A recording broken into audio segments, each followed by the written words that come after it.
sebuah kedai kopi di sudut pasar Baghdad yang ramai, suasana mendadak riuh bukan karena harga gandum yang naik, melainkan karena orasi seorang pria bernama Abu Ghafil. Ia adalah seorang pria yang dikenal gemar mendatangi tempat-tempat hiburan malam. Namun ia memiliki lidah yang licin dalam berdebat menggunakan logika yang dipelintir. Di tangannya terdapat sebuah cangkir perak berisi cairan merah pekat. Di depannya, orang-orang berkumpul, termasuk beberapa pemuda yang tampak mulai terpengaruh oleh kata-katanya. "Wahai saudara-saudaraku," teriak Abu Ghafil sambil mengangkat cangkirnya. "Kalian terlalu kaku dalam beragama. Mengapa kalian mengharamkan sesuatu yang bisa memberi kegembiraan? Kalian bilang khamr itu haram karena ia merusak akal dan membuat orang mabuk, bukan?" Kerumunan itu terdiam. Beberapa mengangguk ragu. "Nah," lanjut Abu Ghafil dengan nada menang. "Jika alasan, ilat, pengharamannya adalah mabuk, maka selama aku minum sedikit dan tetap sadar, berarti hukum haram itu tidak berlaku bagiku. Lihat aku minum 1 cangkir, aku masih bisa berjalan lurus, aku masih bisa menghitung uangku, dan aku masih bisa mengenali istriku. Jadi, bagiku, cairan ini halal karena tujuan pelarangannya tidak terjadi pada diriku." Para pemuda mulai berbisik, "Benar juga ya, kalau tidak mabukkan tidak merusak akal." Tepat saat itu, Abu Nawas lewat sambil membawa sebuah jerigen kosong. Ia mendengar argumen tersebut dan tersenyum simpul. Ia mendekati Abu Ghafil yang sedang merasa di atas angin. "Wahai Abu Ghafil yang cerdas dalam berlogika," sapa Abu Nawas. "Argumenmu sungguh menarik. Kau bilang bahwa jika akibat mabuk tidak terjadi, maka sebab minum tidak lagi haram." "Tentu saja, Abu Nawas. Hukum itu mengikuti alasannya. Tidak mabuk berarti tidak haram," jawab Abu Ghafil sombong. Abu Nawas mengangguk-angguk. Ia kemudian mengambil sebutir kotoran kambing yang kering dari jalanan dan memegangnya di depan wajah Abu Ghafil. "Tuan, apakah kotoran ini najis?" tanya Abu Nawas. "Tentu saja najis. Itu kotoran hewan," jawab Abu Ghafil jijik. "Lalu, jika aku memasukkan 1 butir kecil kotoran ini ke dalam sebuah kuali besar berisi gulai kambing yang sedang dimasak, apakah kau mau memakan gulai itu?" "Tentu saja tidak. Gulai itu menjadi haram dan najis karena tercampur kotoran," teriak Abu Ghafil. Abu Nawas tertawa kecil. Ia meletakkan kotoran itu kembali ke tanah dan menatap mata Abu Ghafil dengan tajam. "Mengapa kau bilang gulai itu haram? Bukankah kau bilang hukum itu bergantung pada akibatnya? Jika kau makan 1 butir kotoran kambing, apakah kau akan mati? Tidak. Apakah kau akan sakit perut hebat? Mungkin tidak. Apakah baunya akan mengubah rasa seluruh kuali gulai itu? Tidak juga. Secara fisik, gulai itu tetap enak dan tidak mencelakaimu. Tapi mengapa kau mengharamkannya? Karena syariat tidak memandang seberapa besar dampak kotoran itu bagi perutmu, tapi memandang bahwa zat kotoran itu sendiri adalah najis." Abu Nawas kemudian menunjuk cangkir perak milik Abu Ghafil. "Begitu pula dengan khamr. Allah mengharamkan khamr bukan hanya saat kau sudah bergulingan di selokan karena mabuk. Rasulullah Shallallahu Alaihi Wasallam bersabda, apa yang banyaknya memabukkan, maka sedikitnya pun haram. Syariat itu memagari manusia. Jika kau dibolehkan minum 1 tetes karena alasan tidak mabuk, maka nafsumu akan meminta 2 tetes, lalu 3 tetes, hingga akhirnya kau tenggelam. Allah mengharamkan zatnya, bukan hanya dampaknya. Karena jika kita hanya berpatokan pada dampak, maka setiap orang akan punya takaran mabuk yang berbeda, dan hukum Tuhan akan menjadi kacau balau karena mengikuti selera pemabuk sepertimu." Orang-orang di pasar bersorak. Logika Abu Ghafil yang tadinya tampak masuk akal, kini hancur berkeping-keping. Abu Ghafil terdiam, wajahnya merah padam. Namun, ia tidak mau kalah begitu saja. Ia memutar otaknya kembali. "Baiklah, Abu Nawas. Tentang najis aku mengerti. Tapi bagaimana dengan obat? Banyak obat mengandung sesuatu yang pahit dan keras, tapi ia menyembuhkan. Aku minum ini untuk menenangkan syarafku yang tegang karena beban hidup. Apakah Tuhan tidak kasihan pada hambanya yang stres?" Abu Nawas hanya menggelengkan kepala. Menghilangkan stres dengan khamr adalah seperti memadamkan api dengan minyak tanah. Abu Ghafil, kau pikir apinya padam, padahal kau sedang membangun ledakan yang lebih besar. Abu Ghafil mendesis, "Besok, aku akan membuktikan padamu bahwa khamr memiliki manfaat yang lebih besar daripada madu buatan istrimu. Kita lihat siapa yang lebih bijak dalam menilai manfaat dan mudarat." Keesokan harinya, Abu Ghafil kembali ke kedai kopi dengan gaya yang lebih menantang. Kali ini ia tidak membawa cangkir terbuka, melainkan sebuah botol kecil yang tertutup rapat. Ia duduk dengan kaki bersilang, seolah-olah telah menemukan kunci untuk memenangkan perdebatan hukum ini. Abu Nawas, panggil Abu Ghafil saat melihat sang sufi berjalan melewati kedai. Kemarin kau bicara soal najis. Tapi sekarang, mari kita bicara soal keadilan Tuhan. Bukankah Tuhan menciptakan segala sesuatu dengan manfaat? Di dalam kitab suci pun disebutkan bahwa pada Hamr ada manfaat bagi manusia. Ia mengangkat botolnya. Lihat ini. Saat aku stres, saat hatiku galau karena utang dan masalah hidup, cairan ini adalah obatku. Ia menenangkan syarafku, memberiku keberanian, dan membuatku bisa tidur nyenyak. Jika sesuatu menyembuhkan jiwa yang lara, bukankah itu termasuk maslahah, kebaikan? Mengapa Tuhan mengharamkan obat yang manjur bagi hambanya yang menderita? Abu Nawas berhenti. Ia meletakkan tongkatnya dan duduk di hadapan Abu Ghafil. Ia meminta pelayan kedai membawakan sebuah mangkuk kosong dan sebatang lilin. Abu Ghafil, ucap Abu Nawas tenang. Kau bicara soal ketenangan dan manfaat. Aku ingin bertanya padamu, jika sekarang sedang musim dingin yang menggigit tulang, dan kau merasa kedinginan yang luar biasa, apa yang kau lakukan untuk menghangatkan diri? Tentu saja aku akan menyalakan api unggun di perapian, jawab Abu Ghafil. Benar, api itu bermanfaat untuk menghangatkanmu. Tapi, Abu Nawas mendekatkan lilin yang menyala ke arah jubah Abu Ghafil. Bagaimana jika kau menghangatkan diri dengan cara membakar jubah yang kau pakai? Memang tubuhmu akan terasa hangat seketika, tapi setelah jubahmu habis, api itu akan membakar kulitmu dan menghanguskan rumahmu. Apakah kau masih menyebut api itu bermanfaat? Abu Nawas menunjuk botol di tangan Abu Ghafil. Begitulah Hamr sebagai obat penenang. Ia memberimu kehangatan palsu dengan cara membakar jubah akalmu. Kau merasa tenang karena kau lupa pada masalahmu, bukan karena masalahmu selesai. Allah memang menyebut ada manfaat pada Hamr, tapi Allah menutup ayat itu dengan peringatan. Tetapi dosanya, mudaratnya, jauh lebih besar daripada manfaatnya. Quran Surah Al-Baqarah 219. Abu Nawas mengambil mangkuk kosong tadi. Jika ada sebuah obat yang bisa menyembuhkan sakit kepalamu, tapi obat itu memiliki efek samping merusak hati dan ginjalmu secara perlahan, apakah dokter yang bijak akan meresepkannya? Tentu tidak. Tuhanmu adalah tabib yang maha tahu. Dia melarang Hamr bukan karena ingin kau menderita dalam stres, tapi karena dia tahu bahwa Hamr adalah pencuri akal. Dan saat akalmu dicuri, kau bukan lagi manusia yang bermartabat, melainkan makhluk yang kehilangan kendali atas dirinya sendiri. Abu Nawas menantang Abu Ghafil. Kau bilang kau tenang setelah minum? Cobalah kau minum sekarang. Lalu selesaikan masalah utangmu dengan logika yang jernih. Aku jamin, yang kau lakukan bukan menyelesaikan utang, tapi menambah utang baru karena kau tidak sadar apa yang kau tanda tangani. Para penonton tertawa melihat Abu Ghafil yang mulai berkeringat. Argumen, obat penenang, miliknya terasa sangat dangkal di hadapan perumpamaan, membakar jubah, milik Abu Nawas. Tapi Abu Nawas, teriak Abu Ghafil, masih mencoba bertahan. Jika memang akal itu begitu penting, bagaimana dengan orang yang minum tapi tetap bisa bicara bijak? Besok, aku akan membuktikan padamu bahwa Hamr bisa menjadi air inspirasi bagi para penyair dan pemikir. Baghdad dikejutkan oleh pemandangan di depan Baitul Hikmah, rumah kebijaksanaan. Abu Ghafil datang dengan membawa sebuah perkamen kosong dan pena bulu. Ia tampak sangat percaya diri, seolah-olah argumennya kali ini didukung oleh sejarah para pemikir besar. Abu Nawas, seru Abu Ghafil sambil mengangkat botolnya tinggi-tinggi. Kau bicara soal keselamatan fisik, tapi kau lupa soal ketinggian berpikir. Tidakkah kau tahu bahwa banyak penyair hebat dan filosof masa lalu menemukan inspirasi terdalam mereka saat mencicipi minuman suci ini? Cairan ini adalah kunci yang membuka pintu-pintu rahasia di dalam otak yang tertutup rapat oleh kekakuan syariat. Ia membuat kata-kata mengalir seperti sungai madu dan membuat ide-ide cemerlang bermunculan. Jika Hamr bisa melahirkan karya seni dan pemikiran yang memukau dunia, masakan Tuhan mengharamkan jalan menuju kecerdasan? Abu Nawas tidak langsung mendebat.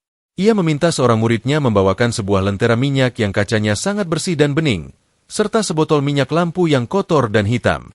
Abu Ghafil, ucap Abu Nawas, Kau bilang hammer adalah bahan bakar bagi kecerdasan. Mari kita lakukan uji coba pada lentera ini. Abu Nawas menyalakan lentera itu. Cahayanya bersinar terang dan menyejukkan mata. Lihat, saat minyaknya bersih, cahayanya murni dan menunjukkan jalan dengan jelas.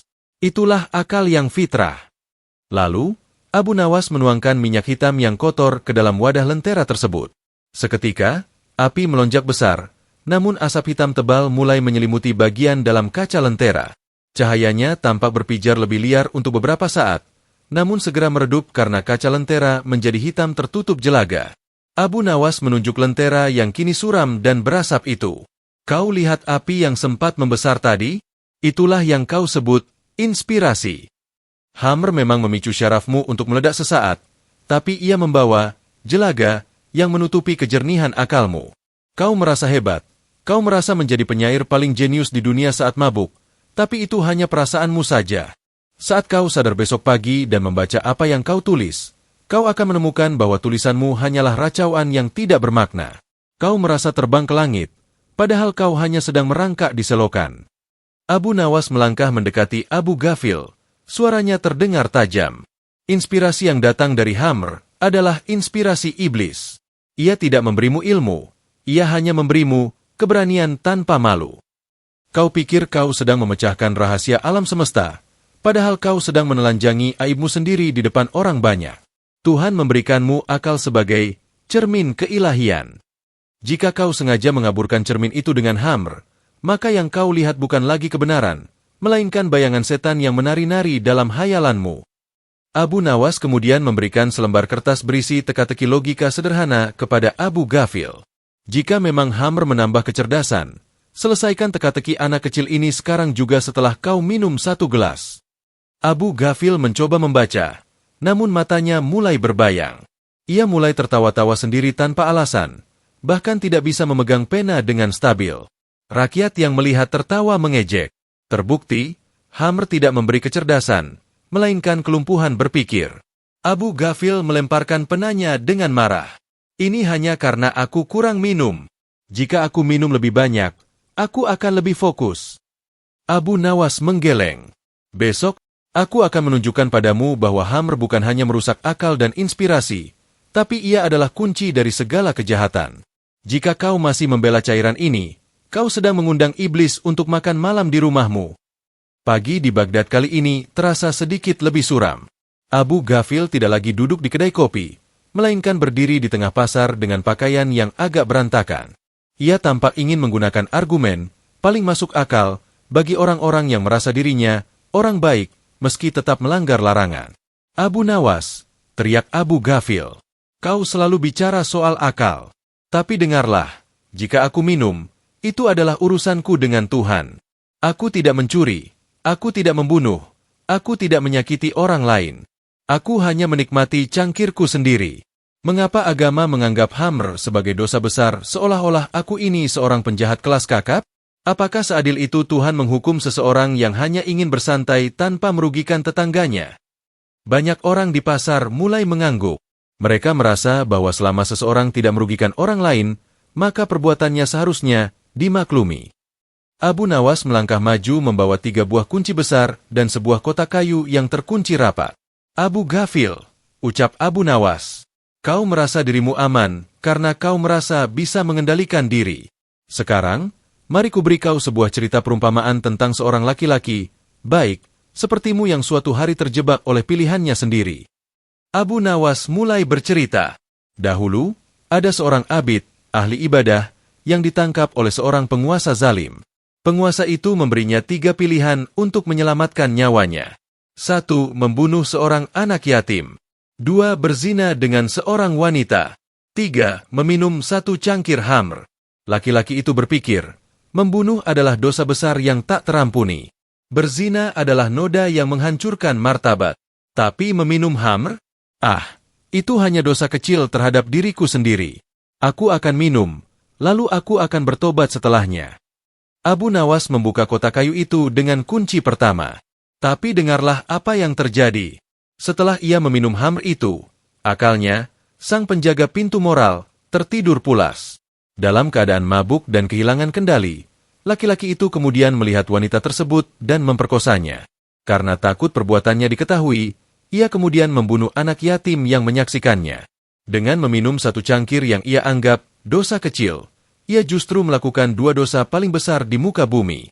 Khamr bukan sekadar minuman, ia adalah anak kunci yang membuka pintu penjara bagi semua setan di dalam dirimu. Abu Nawas menunjuk dada Abu Ghafil. Kau bilang kau tidak merugikan tetanggamu? Saat kau mabuk dan mengendarai kudamu dengan liar, kau bisa menabrak anak kecil. Saat kau mabuk dan kehilangan lisan, kau bisa menceraikan istrimu tanpa sadar. Saat kau mabuk, kau adalah bom waktu bagi masyarakatmu. Rasulullah menyebut Khamr sebagai Ummul Habaib, induk dari segala kekejian. Karena ia tidak datang sendirian, ia datang untuk mencopot rasa malumu. Dan saat rasa malu sudah hilang, tidak ada lagi bedanya antara manusia berakal dengan hewan di padang rumput. Abu Ghafil terdiam. Botol di tangannya terasa sangat berat. Ia mulai menyadari bahwa argumen, dosa pribadi, hanyalah tipuan egonya untuk menutupi risiko besar yang ia bawa bagi orang-orang yang ia cintai.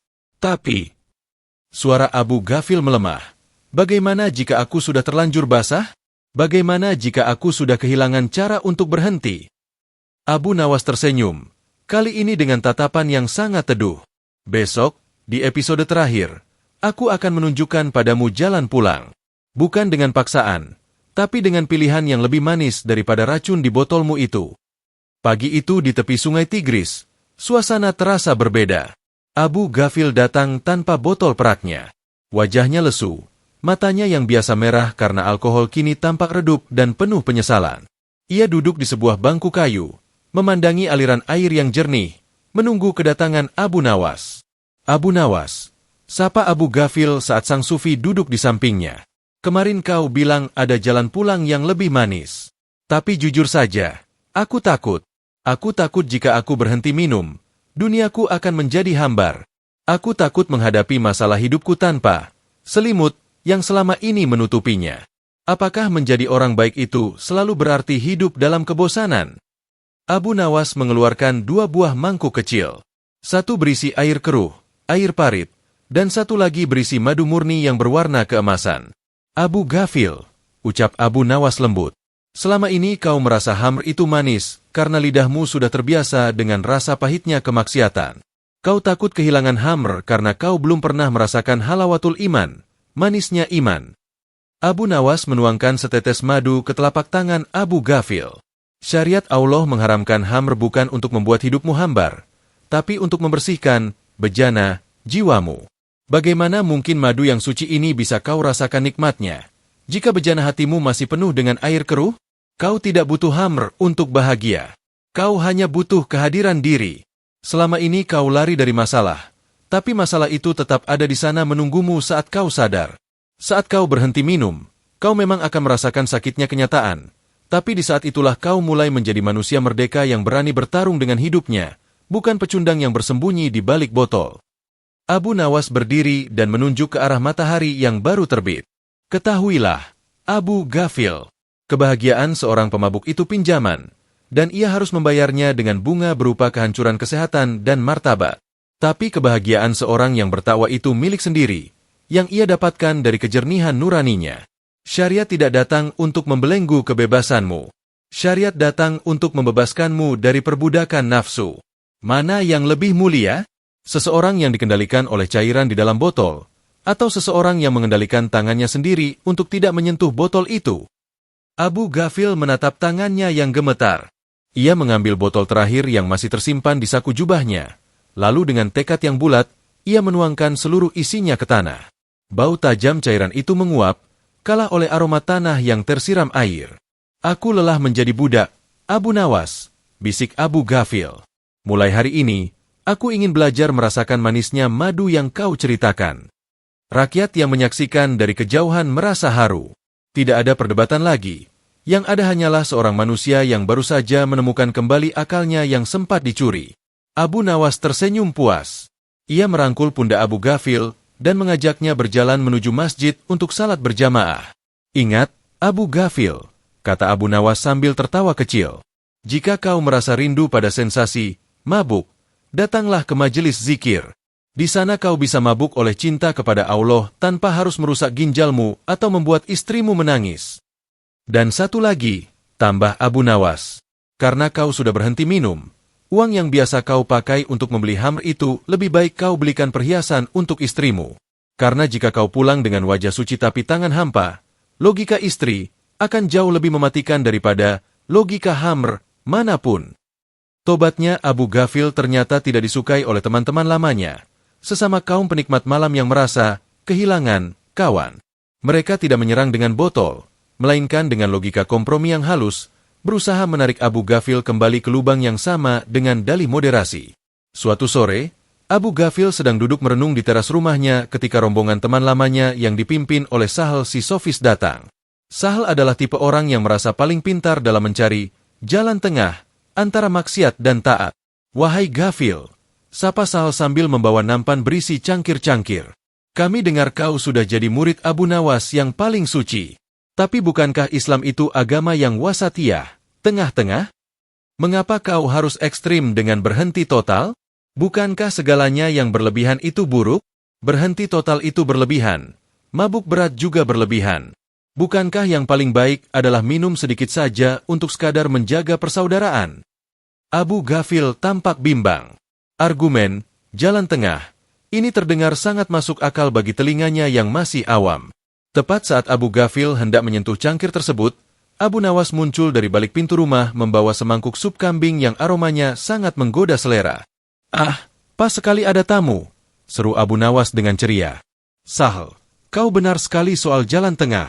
Kebetulan aku memasak sup kambing yang sangat enak ini. Tapi tunggu sebentar.